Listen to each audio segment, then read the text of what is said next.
नौकरियुनि जो वॾो मसइलो इन ई धारी आबादकारीअ जे ई करे आहे,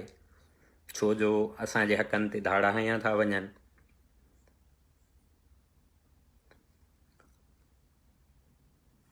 खाधे पीते जी शयुनि जी खोट, सिंध में जेका शार्टेज अचे थी उहा सिंध हिकु ज़रखेज़ धरती आहे जेका ज़रूरत खां वधीक पंहिंजो अनाज पैदा करे थी।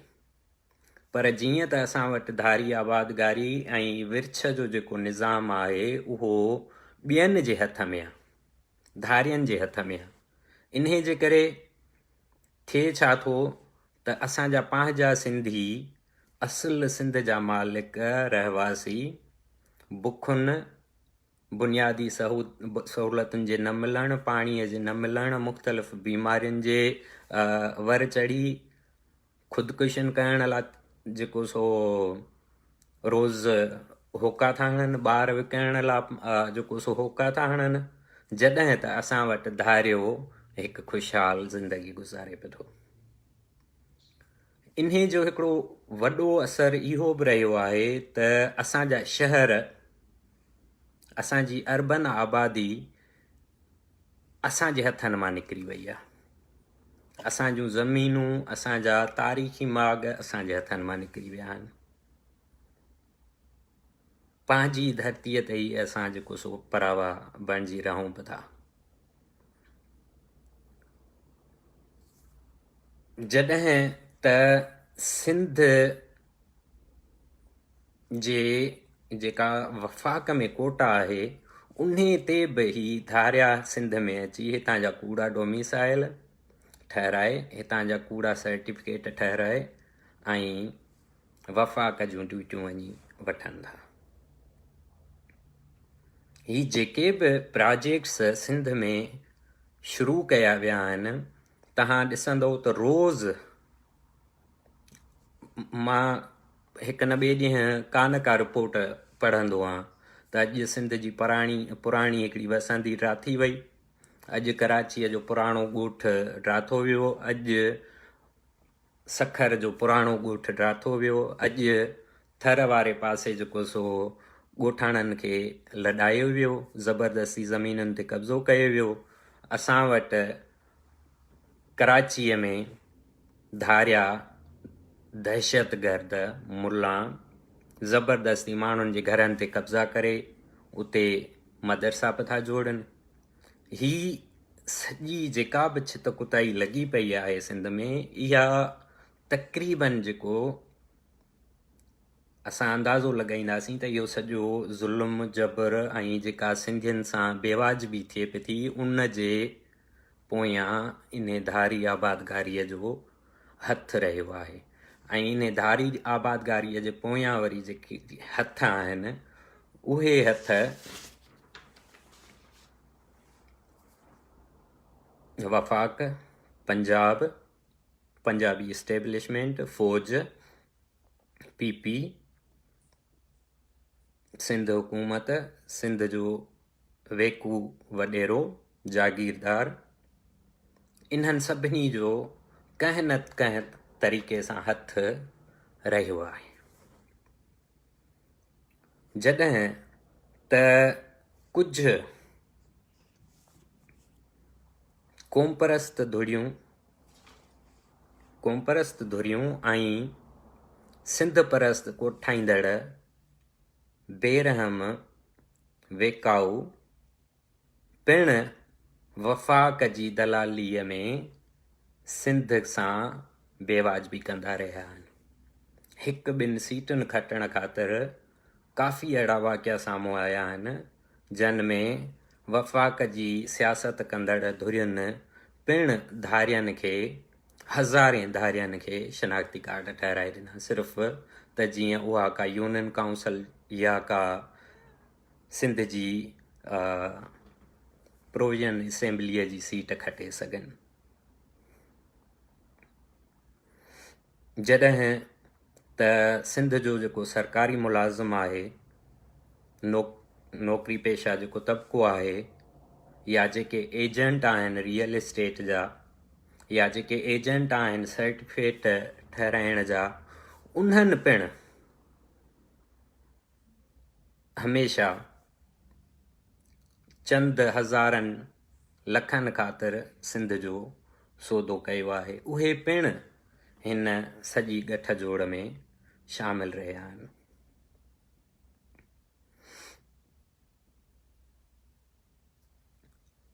हाणे असां अचूं त हिन महिल ताईं जेका धारी आबादगारी ख़िलाफ़ सिंध में मुहिम हली आहे या धारियनि ख़िलाफ़ जेका बि अॼु ताईं जदोजहद थी आहे, उन जा नतीजा असांखे छो न आहिनि मिलिया।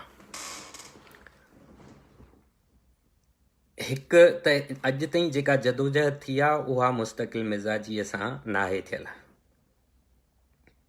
दोस्तो, सिंध में जेका बि हींअर 3-4 करोड़ धारिया या जेकॾहिं यूएनओ जा रजिस्टर्ड असां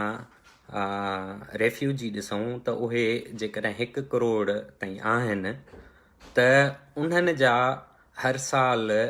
यूएन खां पाकिस्तान खे पंजाबी फ़ौज खे पैसा मिलंदा आहिनि। पर पर्सन उन्हनि खे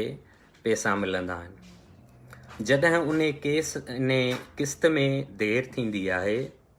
त सिंध जे जेके वफ़ाक़ जे लाइन ते हलंदड़ या जेके फ़ौज जा पालियल सिंधी दलाल आहिनि, उन्हनि खे as a pressure group Punjabi establishment इस्तेमालु करे सिंध में धारी आबादगारीअ जे ख़िलाफ़ जलसा जुलूस कराईंदी आहे, रैलियूं कढाईंदी आहे प्रेशर ठाहिण लाइ। ऐं उहा रिपोर्ट वरी जॾहिं यूएनओ में या दुनिया जे ॿियनि मुल्कनि में वेंदी आहे त उहे उते इहो ज़ाहिर कंदा आहिनि त बाबा सिंध जा माण्हू हींअर जेको सो धारी आबादगारीअ खे नामंज़ूर था कनि ऐं हालात ख़राबु आहिनि ऐं तव्हां असांखे क़िस्त नथा ॾियो। त उहा क़िस्त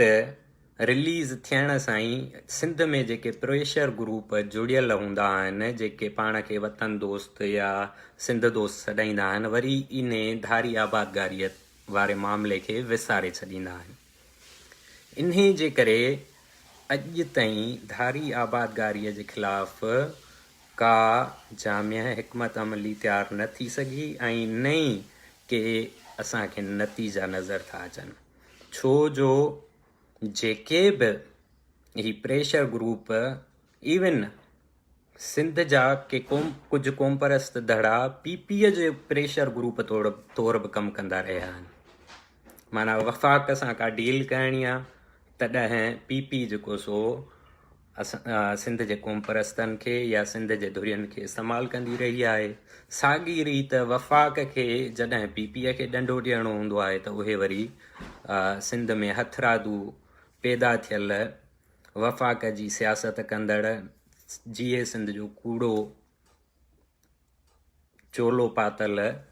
रस्तनि रोडनि ते निकिरी ईंदा आहिनि। उहे अचे 2-3 ॾींहं 5 ॾींहं एहतिजाज करे रियासत जी वंगार वही ऐं इन मामले खे विसारे छॾींदा आहिनि।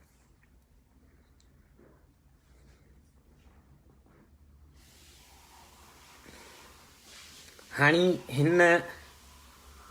सॼे मसइले खे असां जेकॾहिं ॾिसूं त असांखे जदोजहद खे कहिड़े तरफ़ वठी वञणु घुरिजे या असां वटि हल छा आहिनि। छो जो ज़रूरी नाहे त ही सिंध जा जेके बि वतन दोस्त सॾाईंदड़ धुरियूं जेके रोडनि रस्तनि ते साल में 2 साल में हिकु दफ़ो निकिरी अचनि था धारी आबादगारीअ ते, उहे मालिकनि जी ड्यूटी भरनि था। छो जो नतीजो नथो निकिरे त माना किथे को फॉल्ट आहे, मसइलो हल नथो थिए माना किथे को फॉल्ट आहे। त ही जेके प्रेशर ग्रुप असां वटि तयारु थियल आहिनि उहे इहे ई आहिनि त इहे पंहिंजी रोज़ी रोटीअ लाइ रियासत जी वंगार वही ऐं कुझु ॾींहं जो जलसा जुलूस ऐं सिंध में सिंधियुनि खे ॿुधाइनि था त बाबा असां तव्हांजा जेको सो असली वारिस ऐं मालिक आहियूं, जॾहिं त उहा ॻाल्हि कुझु महीननि खां पोइ सभिनी खे विसरी वञे थी। मुंहिंजे ख़्याल में हींअर जेको असां वटि हल इन मसइले जो आहे उहो इहो ई आहे त साइंसी बुनियादनि ते इनकलाबी तंज़ीमूं जेके क़ौमी तहरीक जूं सभु घुर्जूं पूरियूं कनि थियूं, जेके इनकलाब आज़ादीअ जूं सभु घुर्जूं पूरियूं कनि थियूं, असांखे उन्हनि सां बीहणु घुरिजे, ॻंढिजणु घुरिजे। जेके सिंध में क़ौमी तहरीकूं एडाकिज़म ते कमु कनि थियूं, उन्हनि खे रद्द करणु घुरिजे। नई कंहिं हीरोइज़म जे शिकार थियल फ़र्दनि जे पोयां लॻी करे पंहिंजूं तवानायूं ज़ाया कजनि। जॾहिं त ॿियो हल इहो बि आहे त सॼी सिंध में आगाही प्रोग्राम ॻोठनि में, ओताकुनि में, मुख़्तलिफ़ शहरनि में, मुख़्तलिफ़ बसंदियुनि में लेक्चर प्रोग्राम्स कया वञनि। हिन सॼे केस में सिंध जे नौजवान खे, ख़ासि करे सिंध जे नौजवान खे अॻिते अचणो पवंदो ऐं उन्हनि खे मालिकी करणी पवंदी, पंहिंजो हिसो ॻंढणो पवंदो हिन घण तरफ़ी घण रुखी जंग जेका सिंध ते मुसलत आहे उन खे रद्द करणु ऐं रोकणु ऐं उन अॻियां मुहाज़ ठाहिण लाइ सिंध जे नौजवाननि खे अॻिते अचणो पवंदो। क़ौमी तहरीक सां जोड़णो पवंदो। क़ौमी तहरीक बि उहा जेका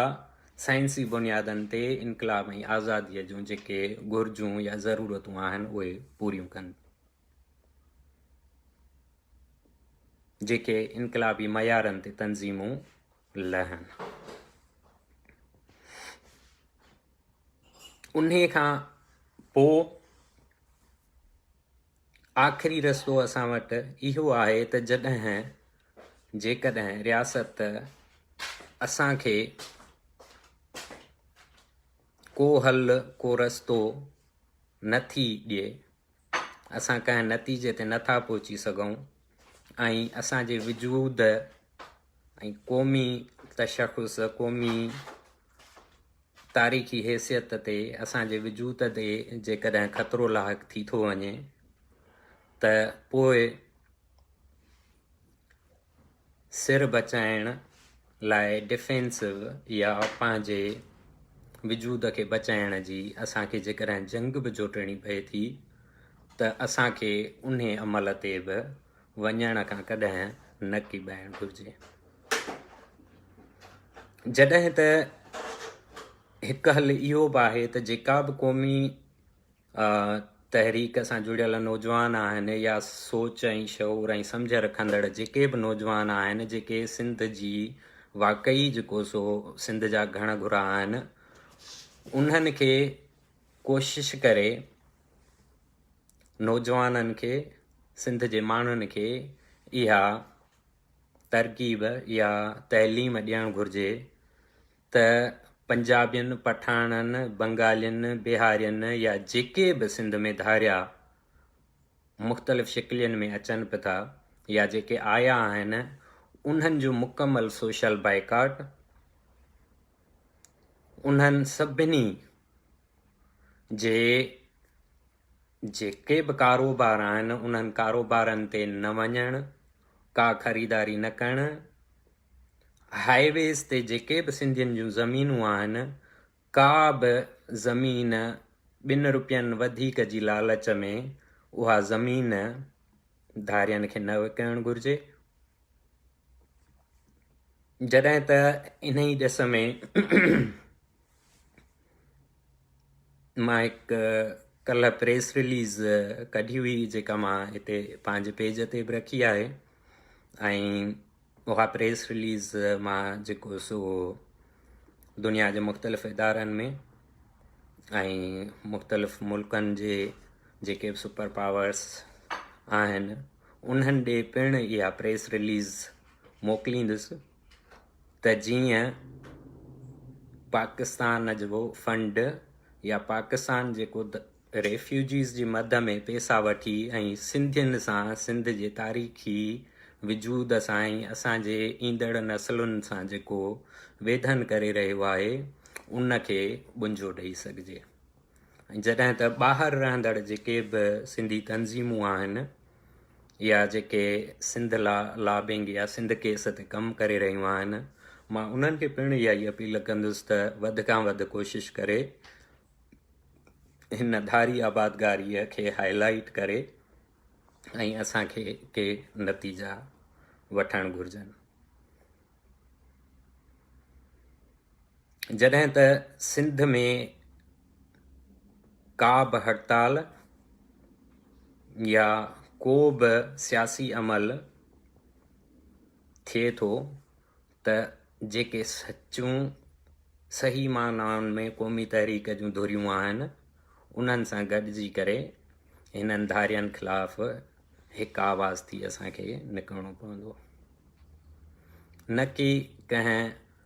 सरकारी या रियासती लाइन ते हलंदड़ हीरोइज़म या शो ऑफ कंदड़ सिंध परस्त कूड़े सिंध परस्त सॾाइण वारे जे कंहिं बि इजलास में वञण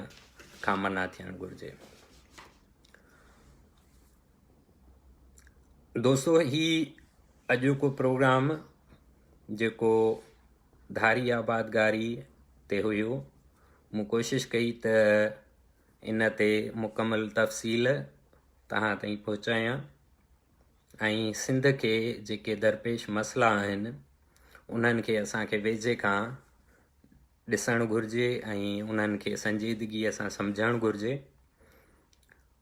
न सिर्फ़ु असांखे मसइलनि खे सम्झणु ऐं मसइलनि ते ध्यानु या हिकमत अमली ठाहिणु घुरिजे, पर असांखे हल बि ॻोल्हणा पवंदा। असां वटि अक्सर मसइलो इहो हूंदो आहे त सॼो ॾींहुं सोशल मीडिया ते या सिंध में जिथे किथे जेको सो हिकु मायूसी फैलाई थी वञे, मायूसीअ जूं पोस्टूं रखियूं थियूं वञनि, ही थी वियो, ही मसइलो आहे, ही मसइलो आहे, ही मसइलो आहे, ही मसइलो आहे,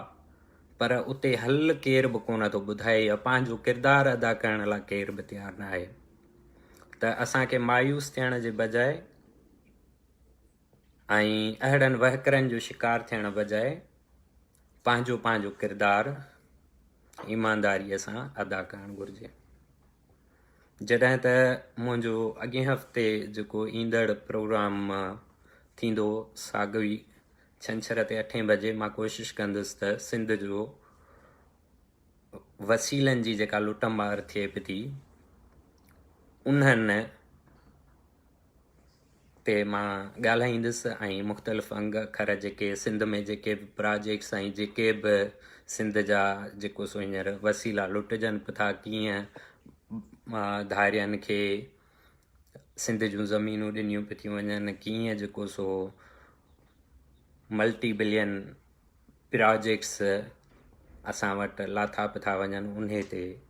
मां ईंदड़ प्रोग्राम रखंदुसि। जॾहिं त मूंखे हिकु प्रोग्राम क़ौमी तहरीक ऐं तंज़ीम साज़ीअ ते बि करिणो आहे, मां कोशिशि कंदुसि त उहो बि जल्द प्रोग्राम कंदुसि। पंहिंजो ख्यालु रखंदा। जिए देश, जिए साईं, जिए साईं।